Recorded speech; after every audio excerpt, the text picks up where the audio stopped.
Breaking news. এবার অনেক জল্পনা কল্পনার পর মন্ডুকাটা দৃশ্য সংশোধন করেছে তুফান সিনেমা। ভয়ঙ্কর মন্ডুকাটা দৃশ্য সংশোধন না করেই প্রেক্ষাগৃহে চালানো হচ্ছে তুফান সিনেমা। এই অভিযোগে অভিযুক্ত হওয়ার পরই ভয়ঙ্কর দৃশ্যটি সংশোধন করেছেন তুফান সিনেমার কর্তৃপক্ষরা।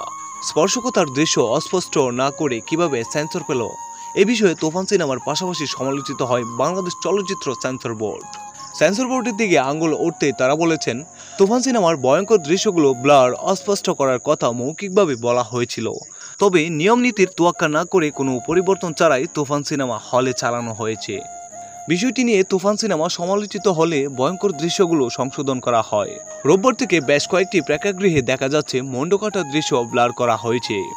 ভয়ঙ্কর দৃশ্য অস্পষ্ট না করার অভিযোগের আগে বিদেশে অর্থ পাচারের অভিযোগ উঠেছিল তুফান সিনেমাটির বিরুদ্ধে। এই অভিযোগ আনেন এফডিসির অনেক সংগঠনের নেতারা। তবে সিনেমার প্রযোজনা প্রতিষ্ঠানের পক্ষ থেকে বিষয়টিকে ভিত্তিহীন বলে দাবি করা হয়।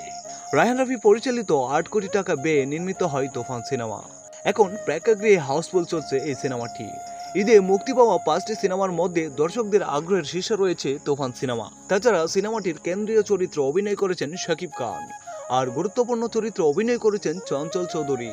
আছেন দুই নায়িকা ঢাকার মাসুমা রহমান নাবিলা ও কলকাতার মিমি চক্রবর্তী। তো ভিউয়ার্স, শুভকামনা রইল তুফান সিনেমার জন্য। এবং শাকিব খানকে ভালোবেসে থাকলে অবশ্যই চ্যানেলটি সাবস্ক্রাইব এবং লাইক দিয়ে রাখবেন। ধন্যবাদ।